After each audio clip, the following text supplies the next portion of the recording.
जय हिंद आप सभी को।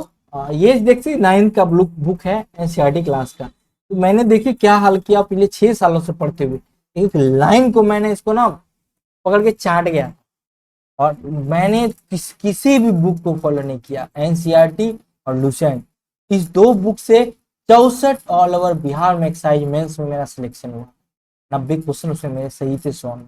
तो समझ सकते हैं क्योंकि उसमें मेरा दिक्कत हुआ नहीं हुआ। तो हर एग्जाम को क्वालिफाई किया, कई एग्जाम का मेरिट लिस्ट तक आया, कई एग्जाम ज्वाइन लेटर आया। आज मैं आपको इसी यही दिखाना चाहता हूँ, पढ़िए, आपको तैयारी करना है। ये नहीं कि फॉर्म आएगा तब करेंगे, बिल्कुल नहीं। जो तैयारी करने वाले होते हैं अभी से ही अपनी प्लानिंग को तैयारी करते हैं। वैकेंसी आएंगे और चले भी जाएंगे, आप धरे पे धैर्य रख जाओ। चलिए आगे हम लोग तैयारी करते हैं। पिछले वीडियो में हम लोग सब बताए थे इन जंतु कोशिका के बारे में। आप लोग आए हैं तो जाके, नए हैं तो जाके पिछले वीडियो को देखिए, बड़ी मजा आने वाला है। प्लेलिस्ट बना हुआ है क्लास 9 का, आप लोग देखिए। ईआर बताए थे, अंतर्जलिका बताए थे, गोल्जी उपकरण बताए थे, किसका क्या कार्य है। फिर बता देता हूँ, ईआर में दो चीज होते हैं, एसईआर और आरईआर। एसईआर चिकनी, आरईआर खुरदरी। उसमें आरईआर में ही प्रोटीन का निर्माण होता है। उस निर्माण प्रोटीन का क्या होता है, परिवहन करता है ईआर। अंतर्जलिका जो जाल जैसा बिखरा हुआ रहता है पूरा गोल और लंबा, उसको परिवहन करता है। लेकिन पैकिंग का कार्य कौन करता है, तो गोल्जी कार्य करता है, यही गोल्जी उपकरण। ठीक है, तो एसईआर में क्या होता है, यह चिकनी होती है, साथ साथ इसमें लिपिड पाई जाती है, ये मैंने बता दिया है। चलो आगे हम देखेंगे। और अब आते हैं पादप कोशिका में। हरित लवक एक्स्ट्रा पाया जाता है जंतु कोशिका से अलग। गोल्जी पर उधर भी, केंद्रीय झिल्ली उधर भी, प्लाज्मा झिल्ली उधर भी, सब कुछ पाया जाता है। फिर लवक क्लोरोप्लास्ट एक अलग से पाया जाता है, ये चीज ध्यान रखना है। एक और एक्स्ट्रा याद रखना है, लाइसोसोम के बारे में बताए थे। एक और ब्लैक रिएक्शन मैंने थोड़ा सा बताया था लास्ट में कि ब्लैक अकेली तंत्रिका कोशिका रचना को जो लाइसोसोम होते हैं वो ब्लैक रिएक्शन काम करते हैं, वो लड़ाई करते हैं, क्रांतिकारी की तरह होते हैं। वो 1906 में सैंटियागो रेमेनी के साथ कैमिलो गोल्जी को नोबेल पुरस्कार मिला था, याद रखिएगा इसी खोज के लिए। माइटोकॉन्ड्रिया के बारे में अब आते हैं। माइटोकॉन्ड्रिया कोशिका का बिजली घर है भैया। देखिए आपको लुसेंट में ये सब मिल जाएंगे, लेकिन एनसीईआरटी में जो चीज है वो लुसेंट में नहीं मिलेंगे।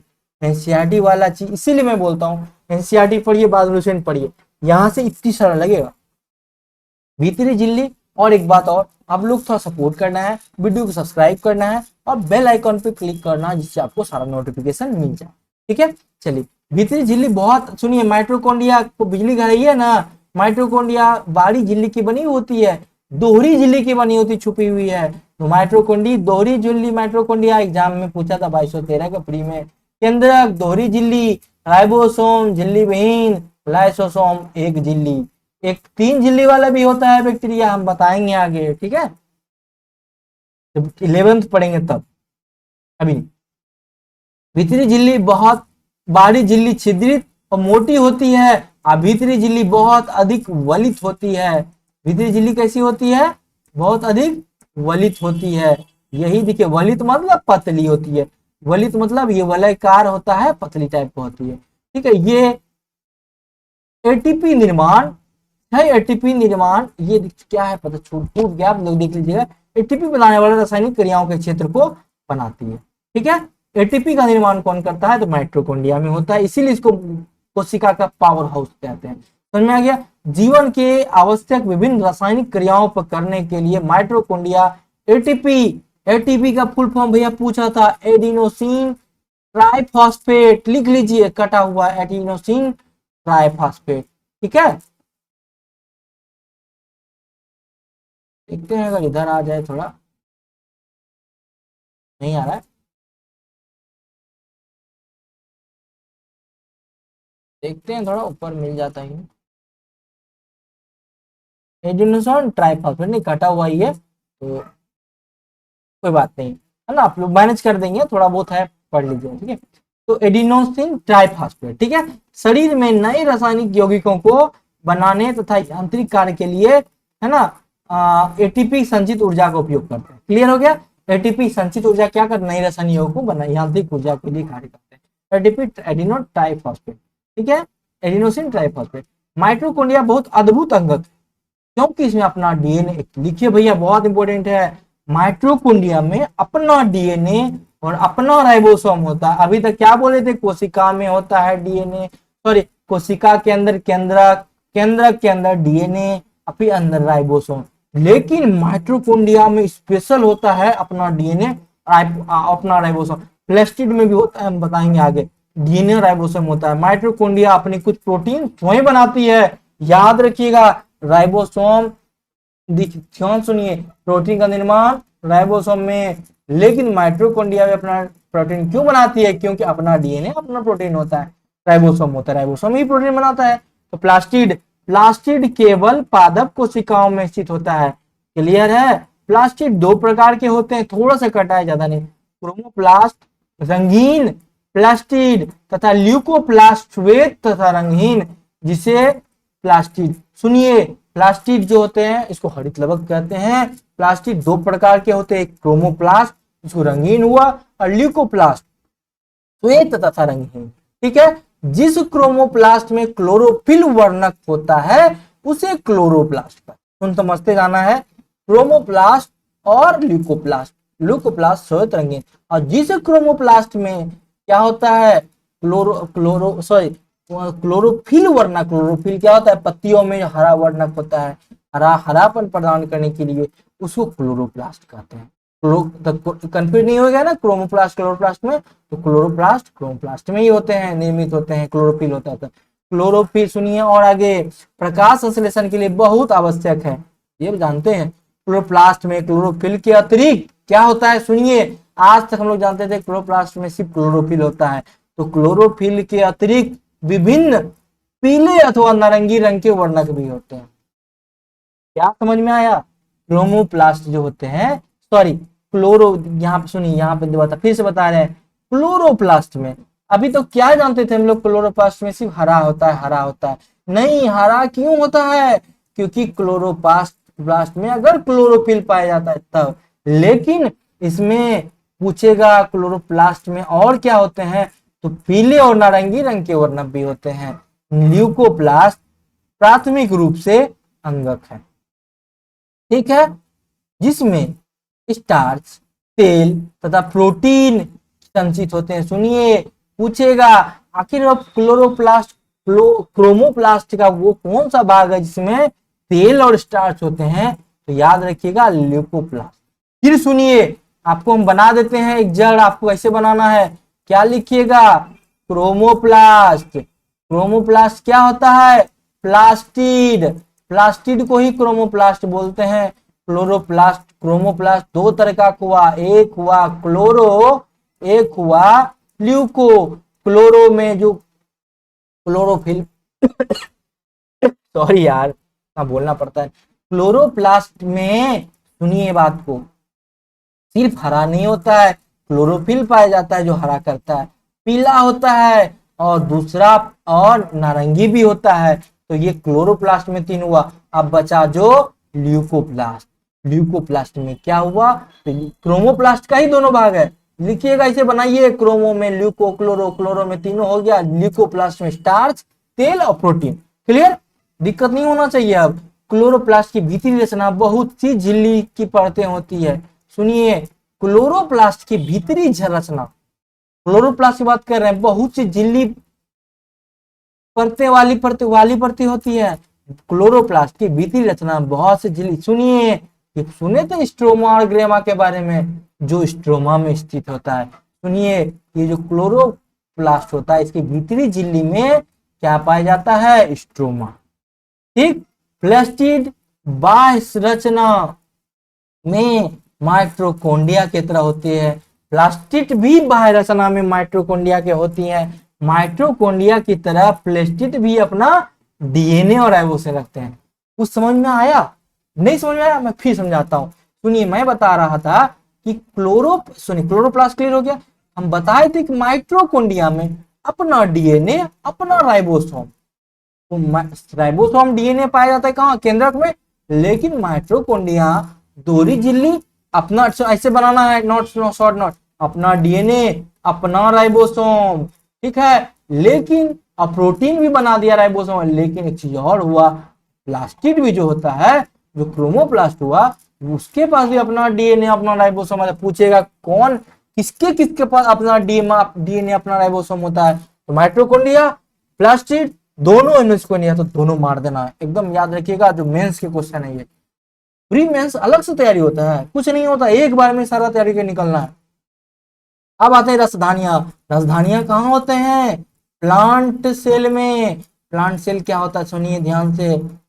पौधा कोशिका जो होता है, प्लांट कोशिका एक जंतु कोशिका एक पौधा कोशिका। रसधानियां ठोस अथवा तरल पदार्थों की संग्राहक थैलियां। जंतु कोशिकाओं में रसधानियां छोटी होती है। ये जो पादप कोशिका राजधानी बड़ी होती है, जंतु कोशिका में छोटी होती है। चलिए हम आपको दिखाते हैं। ये फिगर की देखिएगा जब मजा है, सुनिए। ये जो बड़का थैला वाला चीज देख रहे हैं ना, ये वाला, इसी को बोलते हैं रसधानी। समझ रहे ना? ये पौधा कोशिका में होता है, जंतु कोशिका में भी राजधानी होता है, लेकिन बड़ी छोटा होता है, कहीं पे मिलेगा आपको, ठीक है। तो ये राजधानी पादप कोशिका में होता है, बड़ा सा होता है, ठीक है। समझते जा रहे हैं, मजा आ रहा है ना? जबकि पादप कोशिकाओं की राजधानी बहुत बड़ी होती है। कुछ पौधे की कोशिकाओं की केंद्रीय राजधानी की माप कोशिका की आयतन का 50 से 90%। जितना बड़ा कोशिका हम देखा है कितना बड़ा है, 50%, कभी कभी 90% तक चल जाता है, 10% बचा जगह, ठीक है। चलिए आगे देखते हैं हम लोग। आगे क्या देखेंगे? पादप कोशिकाओं की राजधानियां में कोशिका द्रव्य भरा रहता है। कोशिका द्रव्य कहाँ रहता है? बताए थे जंतु कोशिका की केंद्रक में, केंद्रक के बाहर। सुनिए, ये कोशिका है, ये केंद्रक है, केंद्रक के चारों तरफ कोशिका द्रव्य पाया जाता है, साइटोप्लाज्म। लेकिन पादप कोशिकाओं की रसधानी में कोशिका द्रव्य भरा रहता है, ठीक है, रसधानी में। और ये कोशिकाओं की स्फूर्ति तथा कठोरता प्रदान करती है। लिख लीजिए शॉर्ट नोट्स बना के कि कौन कठोरता कौन प्रदान करता है पादप कोशिकाओं की स्फूर्ति को, तो उसकी रसधानियां। पौधे के लिए आवश्यक बहुत से पदार्थ राजधानी में स्थित होते हैं। आपको पूछेगा ग्रेना स्ट्रोमा, मैंने बताया प्लास्टिक में अंदर वाला पार्ट क्लोरोप्लास्ट का, स्ट्रोमा है बाहर वाला, ठीक है। अम्ल शर्करा, विभिन्न कार्बनिक अम्ल तथा कुछ प्रोटीन है। सुनिए, पौधे के लिए आवश्यक बहुत से पदार्थ राजधानी में। अब राजधानी में क्या क्या है वो बड़ा सा बक्सा में? तो मिलेगा आपको अमीनो अम्ल, शर्करा मिलेगा, कार्बनिक अम्ल मिलेगा और प्रोटीन मिलेगा। लिख लीजिए, इनमें से बोलेगा इनमें से कौन नहीं मिलेगा। एक कोशिकीय जीव जैसे अमीबा की खाद्य राजधानी में अनेक द्वारा उपभोग में लाए गए खाद्य पदार्थ होते हैं। कुछ एक कोशिकीय जीव में विशिष्ट राजधानियां के अतिरिक्त जल तथा कुछ अपशिष्ट पदार्थ शरीर से बाहर निकलने के लिए महत्वपूर्ण भूमिका निभाती है, ठीक है। क्लियर हो गया राजधानियां?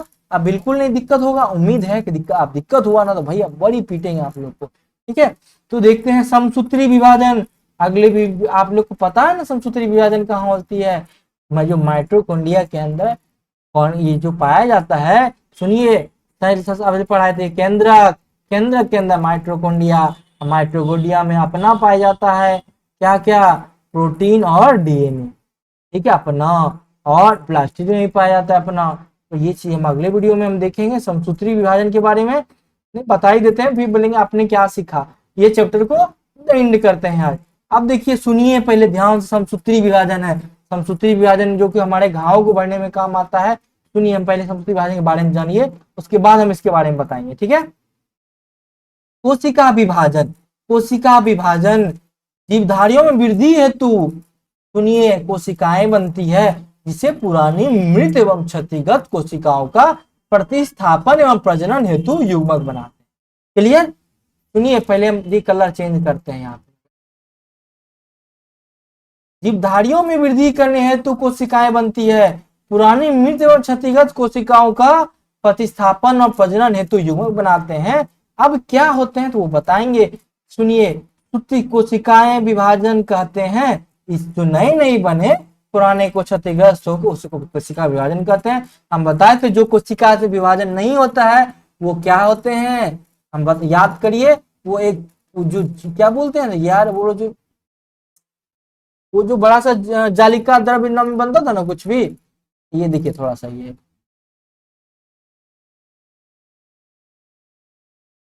और वो जालिका रूपी कुछ बनता, क्रोमेटिन पदार्थ के धागे बनते थे जाल रूप से, जो कोशिका विभाजन नहीं होते थे। अब कोशिका विभाजन हुआ तो होने के बाद क्या हुआ वो देखते हैं। कोशिका विभाजन होने के बाद ये जो हुआ मुक्त कोशिका विभाजन क्रिया, कोशिका विभाजन की प्रक्रिया, जिसमें देखिए सूत्री विभाजन और अर्धसूत्री विभाजन बहुत ही इंपॉर्टेंट, जो आपको बिहार से पूछे जा सकते हैं कि सूत्री विभाजन और अर्धसूत्री विभाजन। देखिए, मुख्य दो प्रकार की कोशिका विभाजन हुई। ठीक है, कोशिका विभाजन की प्रक्रिया अधिकतर कोशिकाएं वृद्धि हेतु विभाजित होती है, उसे सुनिए फिर, कोशिका विभाजन की प्रक्रिया जिसमें अधिकतर कोशिकाएं वृद्धि हेतु विभाजित होती है उसे सूत्री कोशिका, जिसमें ज्यादा वृद्धि हुआ वो सूत्री कोशिका। सूत्री बताएंगे जंतु कोशिका में जो उस होता है, हम कैसे होता है कब होता है वो बताएंगे। वो होता है कब, जंतु कोशिका में वो जो लैंगिक निर्माण होता है असूत्री विभाजन मनुष्य में वो उस समय होता है। ठीक है, अब देखिए समसूत्री विभाजन के पहले थोड़ा सा प्रक्रिया देखिए। संतति कोशिका, संतति मतलब एक पीढ़ी से दूसरी पीढ़ी में जाना। देखिए गुणसूत्र क्या हुआ, चार अलग अलग भाग में देखिए बटा हुआ। देखिए ये दो भाग में बटल है, ये दो भाग में इसको हम बांटे हुए हैं एक ही गोला बना के। लेकिन देखिए मातृ कोशिकाएं गुणसूत्र आधी हो जाती है। सुनिए आगे हम क्या कहते हैं, ये दो है ये चार है। ठीक, ये कैसे हुआ ऐसे समझ में नहीं आए, समझाते हैं। प्रत्येक कोशिका जिसे मातृ कोशिका भी कहते हैं, क्लियर, विभाजित होकर दो समरूप संतति कोशिकाएं बनाए। सुनिए, प्रत्येक कोशिका जिसे संतति कोशिकाएं बोलते हैं इसको मातृ कोशिकाएं बनते हैं। ये मातृ कोशिकाएं दो संतति कोशिकाएं में विभाजित हुआ। उसके बाद क्या हुआ, संतति कोशिकाओं में गुणसूत्रों की संख्या मातृ कोशिकाओं के समान होती है। देखिए प्रत्येक कोशिकाओं में मातृ कोशिकाएं होती है तो दो संतति कोशिकाओं में विभाजित होती है, तो मातृ कोशिकाएं की जितना है उतना ही संतति कोशिकाओं में गुणसूत्रों की संख्या है। ठीक है, ध्यान से देखिए, संतति कोशिकाओं में गुणसूत्रों की संख्या मातृ कोशिकाओं के समान। यह संतति मतलब मातृ, लिख ली, संतति मतलब मातृ यानी दो दो बराबर। यह जीवों में वृद्धि एवं उत्तकों के मरम्मत में सहायता भैया पूछेगा, पूछा हुआ एग्जाम में कि जीवों में वृद्धि एवं उत्तकों का उत्तक का मरम्मत कौन करता है, तो समसूत्री विभाजन करता है। ठीक, जंतुओं और पौधे के प्रजनन अंगों तथा उत्तकों की विशेष कोशिकाएं विभाजित होकर युग्मक बनाती है, तो निषेचन के पश्चात संतति निर्माण करती है। क्लियर हो गया, तो ये वृद्धि और कौन करता है, जंतुओं में उत्तकों का निर्माण करता है, जीवों में जंतु पौधे प्रजनन कार्य भी वही करता है। अलग प्रकार का विभाजन हुआ जिसे अछूती कहते हैं, वो कौन विभाजन किसमें हुआ, तो जंतुओं में, अभी बताए थे हम। देखिए जीव में, जीव तो बहुत सारा है ना, जीव बहुत सारा आता है। एक आपको ये भी आता है, क्या क्या आता है, पोरीफेरा आता है, कोशिकीय भी जीव होते हैं। तो उसमें जीवों में जो होता है ना मरम्मत उत्तकों का कार्य करता है, वो करता है समसूत्री विभाजन। और लेकिन अछूती विभाजन जंतुओं और पौधे के प्रजनन जो मातृपद जो प्रजनन होता है उसमें युग्मक का निर्माण करता है, निषेचन का कार्य करता है अछूती, जिसे क्रमशः दो विभाजन होता है। जब कोशिका अर्धसूत्रण द्वारा विभाजित होती है, इसमें दो की जगह चार नई कोशिकाएं बनती है। ये देखिए चार बन गया, यहाँ दो है चार, तो ये रहेगा सूत्री, ये रहेगा अछूत्री। क्लियर हो गया, ये रहेगा जंतुओं में, ये रहेगा जीवों में। एकदम यही तरह शॉर्ट नोट बनाना है आपको। नई कोशिकाओं में मातृ कोशिकाओं की तुलना में गुणसूत्रों की संख्या आधी हो जाती है। सुनिए क्या बोले थे, कोशिका अलग प्रकार विभाजन हुआ और सूत्री कलाएं दो विभाजन हुआ। जब कोशिका अधसूत्रन द्वारा विभाजित होती है उसकी दो की जगह चार कोशिकाएं। सुनिए लिखिएगा, ऐसे नहीं समझ में आएगा आपको, एकदम यही चीजें हैं, अपने से पढ़िएगा समझ में नहीं आएगा। अधसूत्री में कोशिकाएं कितना, चार, लेकिन इसके ये क्या गुणसूत्र की संख्या कितनी, आधी हो गई। समझ में आ गया ना, आधी हो गई। तो याद रखिएगा ये चीज आप लोग का क्लियर हो गया। ये हो गया आपका, देखिए मातृ कोशिकाएं चार, यहाँ संतति कोशिकाएं दो, असूची विभाजन 1 हुआ, ये आधी हो गई 2 में, फिर देखिए संतति कोशिकाएं 4 हुआ, असूची विभाजन में। क्लियर हो गया, ये चीज आप लोग फिगर को लिख लीजिए, ये काम है। आप थोड़ा सा देखें क्या सीखे क्या भैया, यही तो सीखे